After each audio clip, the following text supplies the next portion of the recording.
আমরা আজকে হাঁস মার্কার প্রচারণায় অংশগ্রহণ করার কথা ছিল না।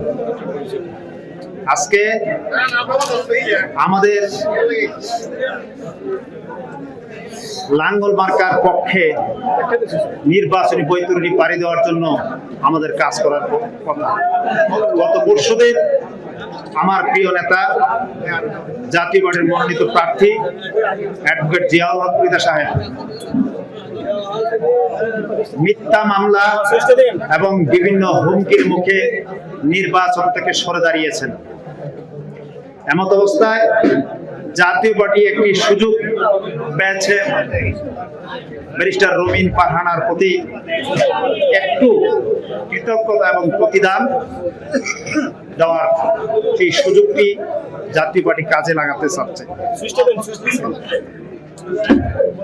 নেতা জিয়াউল হক মৃধা যখন নির্বাচন থেকে সরে দাঁড়ালেন, আমার দলের মহাসচিব ব্যারিস্টার শামীম হায়দার পাটোয়ারি আমাকে নির্দেশ প্রদান করেছেন জাতীয় পার্টির সকল নেতৃবৃন্দ যেন ব্যারিস্টার রবিন ফারহানার পক্ষে কাজ করেন। ব্যারিস্টার রবিন ফারহানার পক্ষে আমরা কেন কাজ করব? নাম্বার 1, 5ই আগস্টের পরে জাতীয় পার্টির উপরে একদল মব জাতীয় পার্টির অফিসে বারবার অগ্নিসংযোগ করেছে। এই অগ্নিসংযোগের প্রথম প্রতিবাদ জানিয়েছেন ব্যারিস্টার রবিন ফারহানা।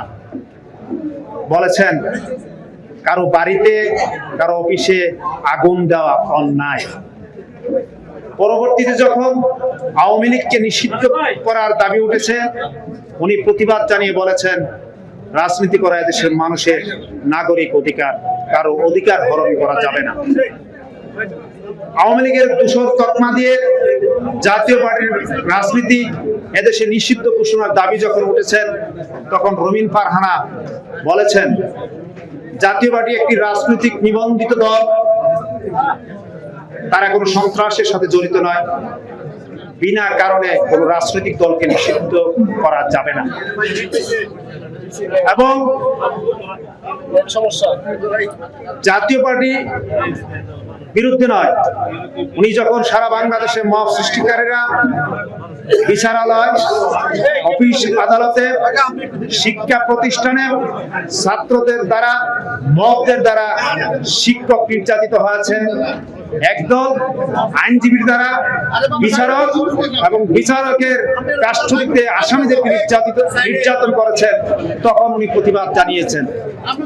এবং সারা বাংলাদেশের মানুষের একটি প্রতিবাদী কণ্ঠস্বর ব্যারিস্টার রবিন ফারহানা, যিনি অন্যায়কে অন্যায় বলে জানেন এবং ন্যায়কে ন্যায় বলে জানেন, সত্যকে সত্য, মিথ্যাকে মিথ্যা, সাদাকে সাদা, কালোকে কালো বলার একমাত্র সাহসী কণ্ঠ ব্যারিস্টার রবিন ফারহানার পক্ষে জাতীয় পার্টি ভূমিকা রাখার নির্দেশ দিয়েছে। এই কারণে আজকে আশুগঞ্জ, সরাইল এবং বিজয়নগরের সকল জাতীয় পার্টির নেতা কর্মীরা মাননীয় মহাসচিব ব্যারিস্টার শামীম হায়দার পাটোয়ারি কর্তৃক নির্দেশিত হয়ে আজকের এই স্বতঃস্ফূর্ত সমর্থন দিয়েছেন। আগামী দিনে ব্রাহ্মণবাড়িয়া 2, সরাইল, আশুগঞ্জের, বিজয়নগরের সকল মানুষকে নিরাপদে রাখার জন্য জুলুম থেকে, নির্যাতন থেকে এবং নিপীড়ন যাতে মানুষ না হয়, অধিকার যেন আদায় করতে পারে, সরাইলের মানুষের উন্নয়ন, সরাইলের রাস্তাঘাট সহ সকল সংস্কারমূলক উন্নয়ন কাজগুলি যেন উনি ধারাবাহিকভাবে করতে পারে, সেই ভূমিকা রাখতে পারে বলে জাতীয় পার্টি বিশ্বাস করে। সেই কারণে আজকে আমরা এই জাতীয় পার্টির সকল নেতাকর্মী ব্যারিস্টার রবিন ফারহানাকে হাঁস মার্কার সমর্থন দিয়েছি।